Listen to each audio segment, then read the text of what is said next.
수예배를 하나님께 드리겠습니다.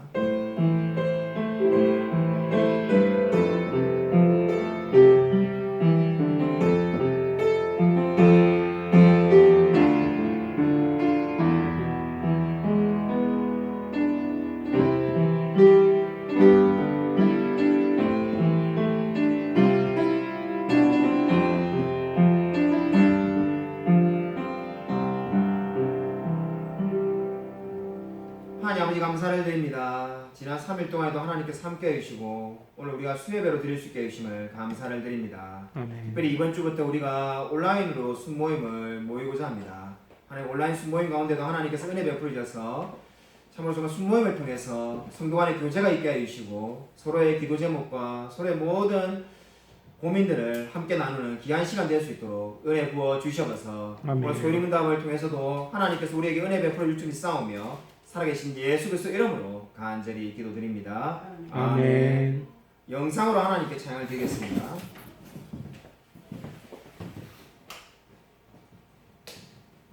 약한 나도 강하게 가난한 날 구하게 눈먼 날 볼 수 있게 주 내게 행하셨네.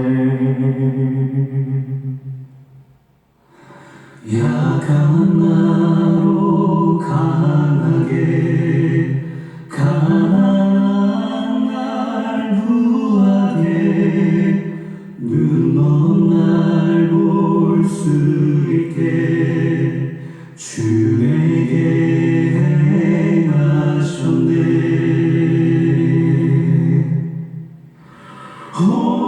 호산나 호산나 주님 나는 어린 양 호산나 호산나 예수 다시 사셨네. 호산나 호산나 주님 나는 어린 양 호산나 호산나 예수 다시 사셨네.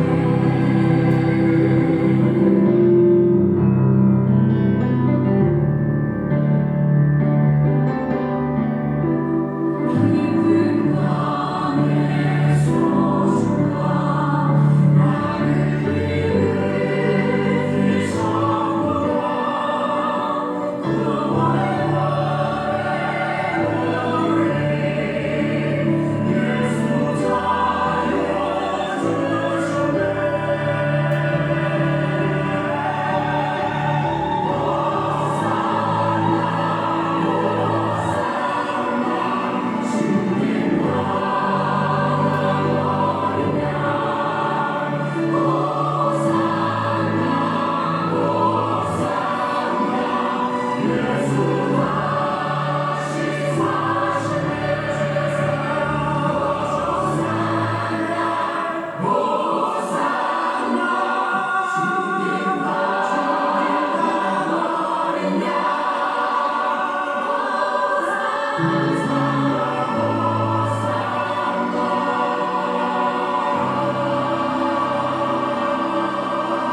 예수 다시 사셨네. 예수 다시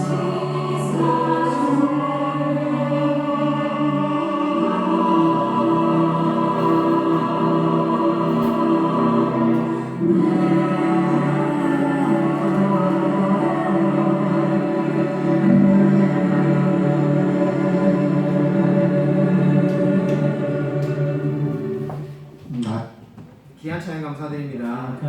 하나님 아버지 감사를 드립니다. 우리 마음 가운데에 늘 정말 주님과 함께 동행하고자 하는 마음이 넘쳐날 수 있도록 은혜 부어 주셔서 우리가 약할 때 그리스도와 함께 있으므로 강한 줄로 믿습니다.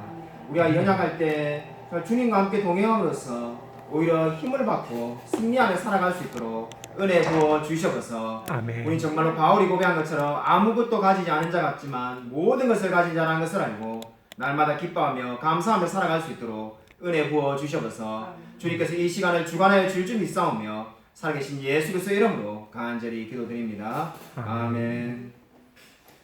우리 성경 말씀 찾아보겠습니다. 출애굽기 20장 8절부터 11절입니다. 출애굽기 20장 8절부터 11절 말씀입니다.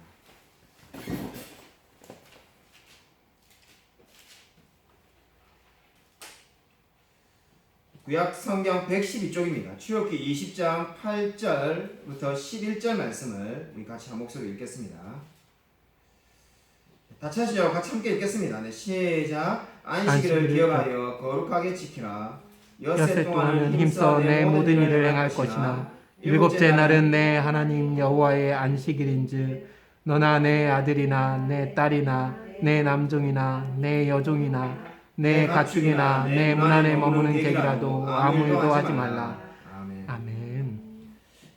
오늘 소일문답 제 57문부터 62문까지입니다. 57문은 제4계명은 무엇입니까? 제4계명은 안식일을 기억하여 거룩하게 지키라. 엿새 동안은 힘써 내 모든 일을 행할 것이나 일곱째 날은 내 하나님 여호와의 안식일인즉 너나 내 아들이나 내 딸이나 내 남종이나 내 여종이나 내 가축이나 내 문 안에 머무는 객이라도 아무 일도 하지 말라. 이는 엿새 동안 나 여호와가 하늘과 땅과 바다와 그 가운데 모든 것을 만들고 일곱째 날에 쉬었습니다. 그러므로 나 여호와가 안식일을 복되게 하여 그 날을 거룩하게 하였느니라입니다. 제58문 사계명이 요구하는 것은 무엇입니까? 사계명이 요구하는 것은 하나님이 자신의 말씀을 통해 정하신 대로 일주일 가운데 하루를 온전히 거룩한 안식일로서 하나님께 구별해 놓은 것입니다.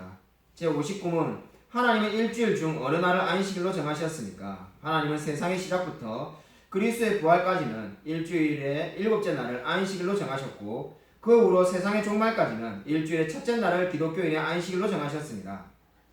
제60문 우리는 어떻게 안식일을 거룩하게 지킬 수 있습니까? 우리가 안식일을 어떻게 거룩하게 지키는 것은 다른 날이라면 문제없을 세상 일과 오락도 그치고 하루 종일 안식하는 것이며 부득이한 일이나 자비를 베푸는 일 외에는 하루 종일 공적으로나 사적으로 하나님을 예배하며 보내야 합니다. 제61문 제4계명이 금지하는 것은 무엇입니까? 4계명이 금지하는 것은 정해진 의무를 소홀히 하거나 잘못 행하는 것이며 게으르거나 제된 행동을 하거나 세상 일과 오락에 대한 쓸데없는 생각과 말과 행동으로 이 날을 더럽히는 것입니다. 제62문 4계명을 주신 이유는 무엇입니까? 4계명을 주신 이유는 하나님이 일주일의 6일은 우리들의 일들을 하도록 허락하셨으나 일곱째 날은 하나님이 날로 정하사 본을 보이고 복을 주셨기 때문입니다. 아멘. 오늘 우리는 제4계명에 대해서 오늘 살펴보고자 합니다.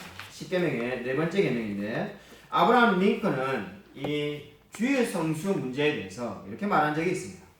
미국에 있는 남녀가 하나님과 성서와 교회와 안식일을 진정으로 존경하지 않는 시간이 절대 오지 않기를 바랍니다. 이러한 것을 존경하는 일이 쇠퇴함은 국가의 힘이 쇠퇴하기 시작하는 징조로 언제나 나타납니다. 여러분 너무나 맞는 말이지 않습니까? 국가가 언제 쇠퇴해지는가? 바로 주일을 성수하지 않고 안식일을 거룩히 여기지 않을 때 국가가 약해진다는 겁니다.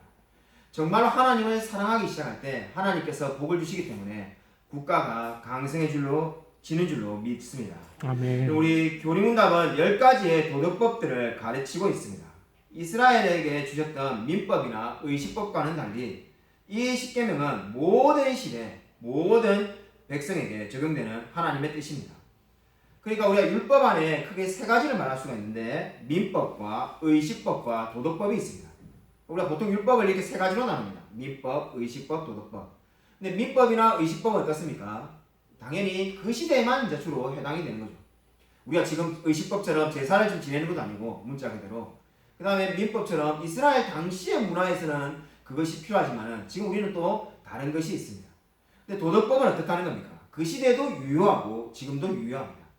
대표적인 도덕법이 바로 지금 우리가 배우고 있는 십계명이 되겠습니다. 살인하지 말라, 간음하지 말라. 어느 시대나 똑같이 중요한 진리입니다. 그래서 지금 이 우리 교리문답에서는 제4계명도 역시 도덕법이라고 지금 강조를 하고 있습니다. 왜냐하면 안식일은 창조의 법이기 때문이고 두 번째로 하나님께서 두 돌판에 10가지 계명을 모두 쓰셨기 때문입니다. 신약 성경의 그 어느 곳에서도 이 계명이 폐지되었다는 말은 없습니다. 다시 말해서 신약 성경은 오늘도 우리에게 안식일이 필요하다고 말합니다. 그러니까 프린트본은 필요 없다고 말하지 않는다는 거니까 다르게 말하면 필요하다고 말을 하는 거죠. 그래서 이 안식일이 지금 무엇인가? 바로 이것은 의심할 여지 없이 초대교회가 한 날을 거룩하게 지킨다는데 그것이 바로 주의 첫날, 주일을 안식일로 지냈다는 겁니다.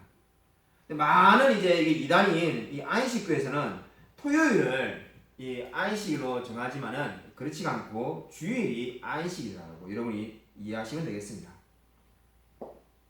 안식일에 대해서 이 당시에 이 바리새인들이 만든 것이 있는데 그것이 바로 이 일에 대한 여러 가지 계명을 만들었습니다. 미드라시라고 613가지의 계명을 만들어서 이거 성경의 율법이 이렇다면 제 지금 주먹으로 보십시오. 이 주먹이 율법 하나님 말씀이라면은 이 바리새인들은 미드라시라는 것을 덧붙였습니다. 이게 훗날 탈무드가 됩니다. 만든 목적은 뭐냐면은 우리가 이 지금 미드라시에 해당되는 제 손바닥에 해당되는 것을 혹시 어기더라도 이 말씀은 율법은 절대로 어기지 말자는 취지에서 만들었는데 이렇게 덧붙여 놓다 보면 어떻게 되겠습니까? 당연히 이 미드라시도 이제 말씀처럼 느껴지게 되는 겁니다. 그래서 우리가 이 성경에 읽다 보면 종종 예수님과 바리새인이 다투는 것을 보게 됩니다. 그 다툼이 뭐 어떤 내용입니까? 보면은 이 안식일 날 왜 예수의 제자는 먹고 있습니까? 먹어서는 안 되지 않습니까? 뭐 이런 규정들을 이야기합니다. 그러한 모든 것이 성경에 있는 것이 아니라 미드라시에 있는 거죠. 이 미드라시에 있는 내용 중에 몇 가지만을 소개한다면은 대표적인 예가 안식일에 만약에 제가 지금 오늘 설교하기 위해서 이렇게 양복을 입고 오는 건 괜찮지만은 집에 있는 옷장을 정리해가지고 옷을 안식일날 만약에 이 방에서 저 방으로 나르면은 그거는 일이 되는 거죠. 그럼 일하지 말라고 했으니까 안식일에는 일하지 말라고 했으니까 일을 하면은 죄를 범하게 되는 겁니다. 이렇게 말하면 굉장히 엄격해 보이는데 그럼 정말로 바리새인들은 안식일 날에는 한 번도 자기 옷을 옮기는지 일을 하지 않았느냐? 그렇지가 않다고 합니다. 그들이 또 만드는 이 세부 규정이 있는데 내가 옷을 입어서 벗는 것은 그죠? 일하는 게 아니니까 어떻게 하면 옷을 옮길 수가 있겠습니까? 이 방에서 저 방으로. 지금 바로 여러분이 아마 그런 생각이 들겠지만은 옷을 3겹 4겹 끼워붙다가 저기 가서 벗으면은 어차피 이제 그건 일이 아닌 거죠. 그러니까 이 규정이라는 게 참 이게 정말로 사람을 힘들게 만드는 것이 차라리 옷을 예를 들면 제가 5벌 옮기면은 한 번에 옷을 잡고 나르면 되는데 규정이 그렇게 되어 있으니까 옷을 5벌을 끼워붙든지 아니면 2번에 걸쳐서 끼얹어가지고 끼워가지고 그 다음에 그것을 가서 벗어가지고 하는 거죠. 이 모든 허례 의식이 있는 겁니다. 그 대표적인 또 다른 예가 안식일 날 1km 이상 걸어서는 안 된다는 것을 그들이 규정을 뒀다고 합니다. 왜냐하면 당시에는 마을이 조그마하니까 그 해당 주변에 사는 집들 해봐야 1km 안에 다 있기 때문에 안식일 날 1km 이상 걷는 것은 일이라는 거죠. 그럼 안식일 날 가면 그들은 정말로 멀리 3km, 4km 되는 마을에는 가지 않았는가? 그렇지 않았다고 합니다. 그 전날 미리 가서 중간 지점에 1km 정도 되는 데다가 도시락을 갖다 놓는 겁니다. 도시락을 먹으면 거기가 짐이 되기 때문에 밥을 먹었으니까 그러면은 되니까 그러면은 3번, 4번의 도시락을 갖다 놓으면은 어디든지 갈 수가 있는 겁니다. 이러한 규정들이 바로 뭘 말하는가? 바로 정말로 이 안식일의 의미인 그 사람을 위해서 그 영혼을 위해서 만드셨는데 그냥 오히려 그 영혼을 피폐하게 만드는 걸로 가는 것이 바로 바리새인들이 지금 하고 있는 행동이었습니다. 그래서 제가 지금 프린트본에 적혀있는 것은 무슨 내용입니까? 안식일에 어린아이들은 옮길 수 있지만은 그냥 한두 살짜리 집에 아이가 있으면은 아이를 안아야만이 해당에 나와서 예배를 드리지 않겠습니까? 그러니까 그것은 가능하지만 뭐가 안 된다는 겁니까? 이 어린아이가 돌을 들고 있으면은 안 된다는 거죠. 그럼 돌을 옮긴 거니까 그건 일이라는 거예요. 이런 식으로 규정을 두가지고 사람들을 힘들게 만들었다고 합니다. 자, 우리 청교도들의 논쟁이 있는데 안식일에는 레크레이션을 해서는 안 되는가라는 주제로 우리 당시에 청교도 중에 유명한 존 녹스와 그 다음에 칼빈의 입장이 있습니다. 당시에 존 녹스와 칼빈은 입장이 달랐는데 이 존 녹스 입장은 프린트본에 자세하게 적혀있지 않습니다. 필요하면 여러분이 거기다 적어놓으셔야 될 것 같은데 존 녹스 입장은 안식일날 그 어떠한 레크레이션도 해서는 안 된다는 입장이었다고 합니다. 존 녹스가 지금의 영국 스코틀랜드 사람입니다. 근데 어느 날 이 존 녹스가 칼빈이 있는 프랑스의 이제 대륙에 가서 주일날 예배를 드렸다고 합니다. 예배를 마치고 와서는 존 녹스가 경건하게 이 2층에서 성경을 읽는데 밖에서 막 떠드는 소리가 들린다는 거죠. 그래서 이 주일날 이게 떠드는 소리가 들리니까 시끄러워가지고 집중이 안 돼서 창문을 통해서 보니까는 이 칼빈과 그 동료들이 이 요즘에 있는 볼링을 치고 있는 거죠. 밖에서 막 이렇게 핀을 세워놓고는 볼을 굴려가지고는 넘어뜨리긴 하는 거예요. 그냥 막 소리 지르니까 존낙스가 충격받아가지고 내려가서 칼빈에게 이렇게 말했다고 합니다. 아니 주일날 예배를 안 드린 시간에는 성경을 읽고 기도하고 이런 데다 시간을 사용해야지 레크레이션 하고 있으면 됩니까? 이렇게 말하니까 이 존 칼빈은 우리는 다 그렇게 지냅니다. 이 성도 간에 교제지 않습니까? 이렇게 이제 이야기가 다르게 된 거예요. 실제로 이 두 입장이 그대로 계속 내려옵니다. 우리 어릴 때부터 신앙생활 하신 분은 한 40년 전에 또는 30년 전에 한국 교회 모습이 바로 이 두 가지가 그대로 있었다는 것이 여러분이 기억이 날 겁니다. 40년 전까지 갈 것도 없고 제가 청년부 담당 부목사님 있을 때 10년 전인데 그때도 어떤 일이 있었냐면은 주일날 즉 이런 시간에 점심을 이제 우리가 안 먹고 청년부 예배 때 그냥 이번에 한번 누가 결혼한다니까 피자를 싸가지고 피자를 8판을 시켜가지고 이게 갖고 올라오는데 한 청년이 막 이렇게 얼굴이 상기돼가지고 올라오더라고요. 왜 그러냐니까 1층에 가서 피자를 봤는데 장로님이 보시더만은 주일날 돈 쓰는 놈들이라고 안식을 제대로 안 지킨다고 엄청나게 혼났다는 거예요. 그런 거 먹고 싶은 게 있으면은 그 전에 날에 사다 놨어야지 이거를 왜 지금 사갖고 오냐면서 그렇게 하는 거예요. 그러니까 이제 청년 입장에서는 피자를 그 전에 사놓으면 그 피자냐 지금 먹어야지 쉽지만 그런 말은 못 맞죠. 그래서 충격을 하는 거예요. 청년의 입장에서 이해를 못하겠다. 왜 이렇게 21세기 이렇게 구닥다리 같이 신앙생활 하냐. 그리고 이 장모님은 한테 제가 가서 생각 여쭤보니까는 요즘 젊은 애들은 신앙이 없다. 우리 때는 정말 주의를 지키기 위해서 그 전날에 옷도 달에 입고 정말 돈도 헌금할 때 달에 가지고 오고 어디까지 주일날 돈 안 쓰려고 그 전날 장도 다 파놓고 이랬는데 이제는 막 주일날 카드 끌고 밥 먹고 피자 사 먹고 이게 도대체 신앙이 어디에 있느냐. 그 두 입장의 차이가 바로 존 낙스와 존 칼빈의 차이입니다. 우리가 생각할 때 그냥 이게 유교 문화의 영향, 청년들은 그렇게 생각해요. 나이 드는 어른들이 유교 문화의 영향이다. 유교가 아닙니다. 어른들의 장로님들의 생각이 바로 존 낙스 입장이고 대부분의 이제 젊은 사람들의 입장이 존 칼빈의 입장이죠. 그래서 서로 이 이야기를 들어보면은 서로 입장을 이해할 수가 있습니다. 어느 것이 옳냐 그러냐 이렇게 말하기는 쉽지가 않고 각 나라별로 당시에 제가 말했던 존 낙스에 있던 스코틀랜드와 존 칼빈이 있었던 프랑스와 스위스의 이 신앙의 분위기가 달랐습니다. 그러니까 이렇게 이해를 하면 우리도 얼마든지 상대방이 다르구나 하면서 이해를 할 수가 있는 겁니다. 그러니까 옳고 그르고의 문제가 아니라 너는 틀렸고 나는 옳아가 아니라 서로 다른 거죠. 저도 이 문제에 대해서 참 고민을 많이 해가지고 어떤 때는 저도 존 낙스 입장을 갖다가 청년 때 또 어떤 때는 또 존 칼빈 입장을 갖다가 저도 몇 번 왔다 갔다 한지 모르겠습니다. 아마 제 강의안을 제가 만약에 진짜 컴퓨터에 다 뒤집으면은 제 말을 제가 공개하고 있을 정도로 입장이 계속 바뀌어 있을 겁니다. 아마 그래서 지금은 제가 지금 존 칼빈처럼 목회를 하고 있지만은 또 어떻게 바뀔지 모르죠. 그게 결국은 제가 지금의 현지에서 내린 결론은 결국 이것은 신앙 스타일의 차이지 이걸 누가 한 명이 무조건 옳다라고 하면서 상대방을 정죄해서는 안 된다는 겁니다. 그냥 존 칼빈의 입장으로 사는 분은 그렇게 사는 게 옳은 것이고 그렇게 사시면 되는 거고 존 낙스 입장으로 사시는 분은 또 그렇게 사시면 되는 거죠. 서로가 존중을 하면 되지 이걸 가지고 서로가 뭐 이렇게 갈라서거나 미워하거나 너는 잘못됐다 너는 회개해야 된다 이렇게 말하는 것은 지혜롭지 않다는 생각을 가지게 됩니다. 여하튼 이 존 낙스 입장을 물려받은 제가 이제 적혀 있는데 이 칼빈의 입장 밑에 있으니까 그 얘가 칼빈의 입장으로 보이지만은 그렇지 않습니다. 그 내용은 지금 존 낙스 입장에 있는 사람들의 후손들의 이야기인데 1842년 3월 13일 날 글라스고에서 에딘버러 간 열차가 처음으로 주일날 운행을 했다고 합니다. 그때 그리스도인들 가서 어떤 일을 벌였냐면은 지금으로 봐서는 상상도 하기 힘든 일인데 지금 서울에서 부산으로 KTX가 지금 이 시간에 막 움직이지만은 그 어떤 그리스도인도 가서 아무 일도 안 합니다. 근데 당시에 처음으로 주일날 운행될 때는 지옥에 가는 열차를 타고 있다고 하면서 사람들이 피켓을 들고 항의를 했다고 합니다.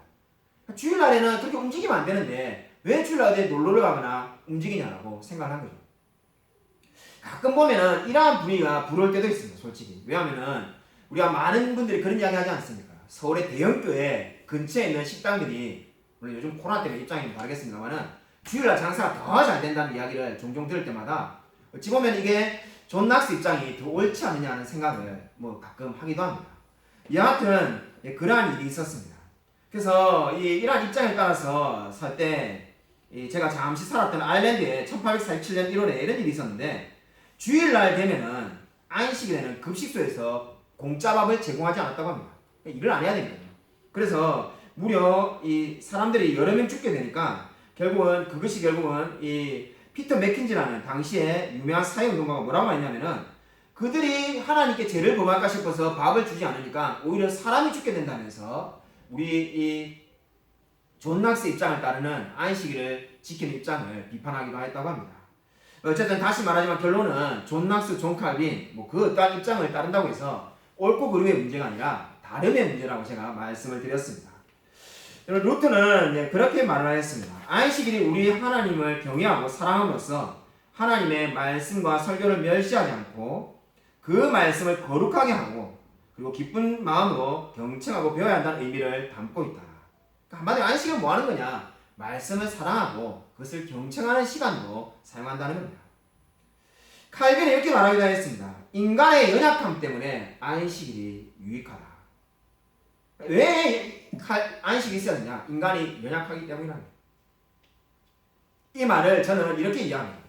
우리가 가끔 이렇게 말하지 않습니까? 내가 주일날 교회 안 하고 나 하나님 사랑하는데 천국 갈 것 같은데 꼭 교회 와야 됩니까? 인간이 연약하다는 거죠.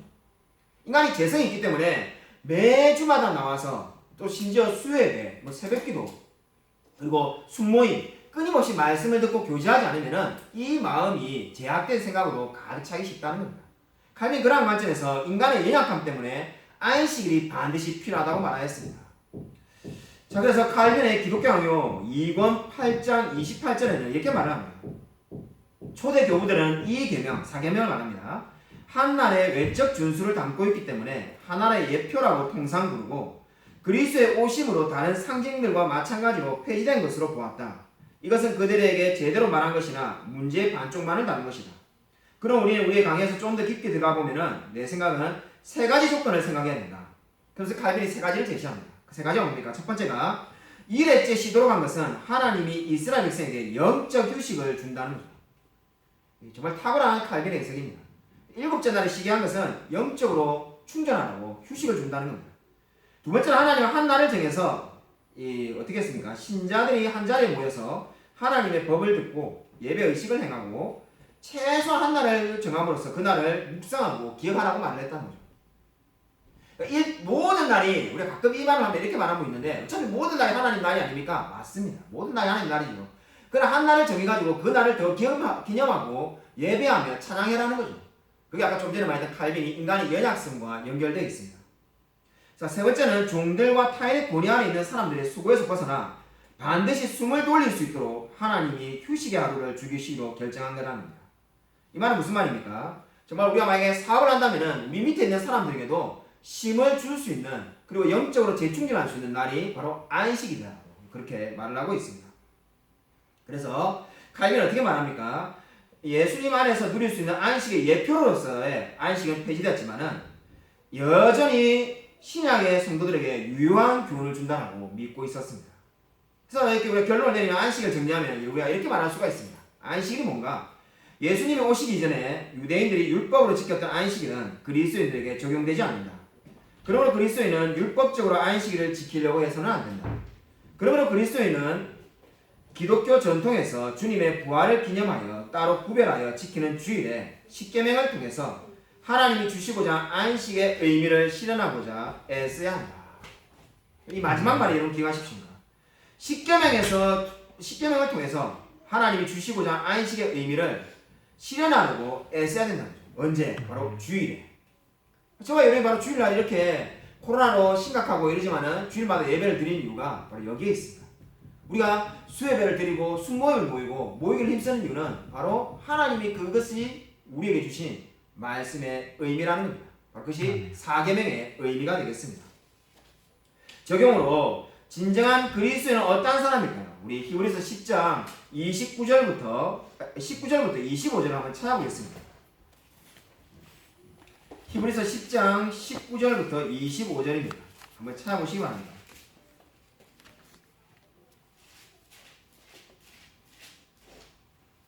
신약성경 363쪽에 있습니다. 히브리서 10장 19절부터 25절. 제가 한 절, 성도님들 한 절 교독하겠습니다. 그러므로 형제들아 우리가 예수의 피를 힘입어 성소에 들어갈 담력을 얻었나니 그 길은 우리를 위하여 휘장 가운데로 열어놓으신 새로운 살 길이요 휘장은 곧 그의 육체니라. 또 하나님의 집 다스리는 큰 제사장이 계심에 우리가 마음의 뿌림을 받아 약한 증로부터 벗어나고 몸은 맑은 물로 씻음을 받았으니 참 마음과 온전한 믿음으로 하나님께 나아가자. 또 약속하신 이는 미쁘시니 우리가 믿는 도리의 소망을 움직이지 말며 굳게 잡고 서로 돌아보아 사랑과 선행을 격려하며 함께 읽으시겠습니다. 모이기를 피하는 어떤 사람들의 습관과 같이 하지 말고 오직 권하여 그날이 가까움을 볼수록 더욱 그리하자. 아멘. 여기서 보시면은 그리스도인의 두 가지 특권과 5가지 책임이 나옵니다. 두 가지 특권이 뭡니까? 특별한 권리라는데 바로 have라는, 영어로 보면 have, 우리 지금 개혁 성경에는 뚜렷하게 안 나타나 있는데 가지라는 말, 우리 개혁 성경에는 19절에 담력을 얻었나니 할 때 그 얻었나니가 바로 have가 되겠습니다. 그 다음에 21절에 큰 제사장이 계심해 할 때 그 계심해가 영어로 have입니다. 그 have라는 동사에다가 두 개의 단어가 걸려 있는데 첫 번째가 담력이고 그 다음에 두 번째 특권이 뭐라는 겁니까? 큰 제사장이 되겠습니다. 예수님, 우리가 그리스도인이 되면은 두 가지 특권이 저절로 생기는데 우리가 노력하지 않아도 내가 예수를 믿는 그 순간에 모든 사람에게 하나님이 두 가지 특권을 주신다는 겁니다. 그 첫 번째 특권이 담력이라는 거예요. 이 담력, 이게 뭐가 대단한 건가 이런 생각을 드는데 이게 원어를 직역하면은 프리 스피킹이 되겠습니다. 자유롭게 말할 수 있는 권리죠. 자유롭게 말할 수 있는 게 뭐가 대단한 특권인가? 구약시대를 생각하면 알 수 있습니다. 구약시대는 하나님과 한번 대화를 하려면은 대제사장이 이 예물을 가지고 나아가서 하나님께 말을 하고 평신도들이 직접 하나님을 만날 수가 없었습니다. 근데 이제는 모든 그리스도인들이 어떻게 합니까? 자신이 원하면 하나님께 직접 기도하며 아뢰 수가 있습니다. 그걸 바로 지금 담력이라고 말하는 겁니다. 자유롭게 말할 수 있는 권리. 그 모든 사람들에게 그런 특권을 주었다는 겁니다. 구약시대하고는 다르게 이제 신약의 성도들은 모두 하나님을 직접 만나고 하나님께 직접 아뢰 수 있는 특권을 주셨다는 겁니다.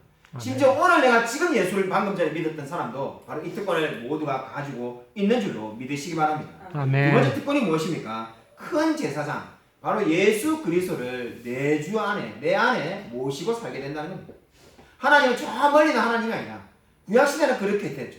하나님은 저 멀리 계시고 우리는 하나님과 너무나 동떨어진 것처럼 보이지만은 이제 신약시대 성도들은 성령 하나님께서 내주하고 계십니다. 큰 제사장을 마음에 모시고 사는 거죠. 그게 특권이라는 겁니다. 자, 그래서 이제 어떻게 됩니까? 5가지 이제 책임이 있는데 그 5가지 이제 그 2가지 특권이 있는 사람에게는 5가지 책임이 따르는데 그것을 보면은 이 영어 성경을 보면 22절부터 25절에 레러스라는 말로 나와 있습니다. NIV 성경 보면은 레러스라고 해가지고 이게 잘 구분이 되어 있습니다. 우리 성경에는 이 조금 다르게 되어 있는데 우리 성경은 어떻게 되어 있습니까? 22절이 1번, 그러니까 첫 번째 책임, 23절이 두 번째 책임, 24절이 세 번째 책임, 25절이 네 번째, 5번째 책임이 되겠습니다. 자, 그래서 이렇게 5가지로 나누죠. 그래서 이 책임이 뭐냐면 5가지 책임이 참 마음과 온전한 믿음으로 하나님께 나아가자. 그리고 우리가 믿는 믿음의 도리의 소망을 움직이지 말고 굳게 잡자. 자, 이렇게 말하는데 우리가 지금 참 마음과 온전한 믿음으로 나아가자는 것은 말 그대로 이 하나님을 만나라는 거고 그 다음에 우리의 도리의 소망을 움직이지 말라는 것은 천국을 붙들고 사는 철력제에 나오는 부동시하고 마찬가지입니다. 천국을 생각할 때마다 내 마음에 불이 붙는다는 그 고백을 생각하면 됩니다. 그렇게 소망이 붙는다는 거죠. 세 번째가 서로 돌아보아 사랑과 선행을 격려하고 네 번째가 모이기를 피하는 어떤 사람의 습관과 하지 말고 5번째 오직 권하여 그날이 가까움을 볼수록 더욱 그리하자. 책임이 2가지고 특권이 2가지고 책임이 5가지가 따른다는 겁니다. 우리가 너무나 잘 아는 유명한 구절이 모이기를 피하는 어떤 사람의 습관과 같이 하지 말고인데 그 말이 어떤 의미입니까? 우리가 해야 될, 힘써야 될 책임입니다. 모든 그리스도인들에게는 2가지 특권, 바로 담력과 큰 제사장이 계신데 이제 그 특권을 가지고 있는 사람은 모이기를 힘쓰라는 겁니다. 여러분에게 정말 부탁의 말씀을 드리고 싶습니다. 이번 주부터 우리 온라인 순모임을 하는데 여러분 힘을 내서 적극적으로 참여하시기 바랍니다. 바로 오늘 우리가 지금 말씀을 배우고 있는 모이기를 피하는 자의 어떠한 습관과 같이 하지 말고 이렇게 말하고 있지 않습니까? 사실 코로나 시대에 바쁘고 또 다들 그래서 생계에도 바쁘고 여러 가지 일이 있기 때문에 핑계 대려면 핑계가 얼마나 많을 수 있지만은 그렇게 하지 마시고 열심히 모여서 정말 이 성경 말씀대로 여러분의 책임을 다하시기 바랍니다. 그리스도인의 책임을 다하고 살아라고 성경은 말합니다. 그래서 그렇게 사는 것이 바로 뭡니까? 오늘 우리에게 주신 십계명의 제4계명 안식일을 기억하고 사는 겁니다. 정말 이 주일만이 안식이 아니라 내가 정말 평일에도 늘 마치 주일처럼 하나님을 의지하고 신뢰하고 사는 것, 그것이 바로 뭐라는 겁니까? 바로 안식일을 기억하고 살아가는 것입니다. 여러분, 저와 여러분의 삶 가운데 이번 한 주간 늘 안식일을 기억하고 주님만을 바라보며 살아가는 저와 우리 모든 성도님이 되시기를 주님의 이름으로 간절히 축원드립니다. 아멘. 하나님 아버지 감사를 드립니다. 오늘 우리가 십계명의 제4계명 안식일에 대해서 우리가 말씀을 배웠습니다. 참 우리가 늘 주일 성수에 힘쓰며 살아갈 수 있도록 은혜 내려 주셔서 그저 세상에 바쁘다라고 핑계대며 살아가는 것이 아니라 내가 정말 주일 성수를 목숨 걸고 지키며 살아갈 수 있도록 은혜 부어 주셔서 그뿐 아니라 우리가 정말 매주 수요일마다 동영상으로 예배를 드리며 그리고 이제 이번 주부터 온라인 순모임을 특별히 시작하고자 합니다.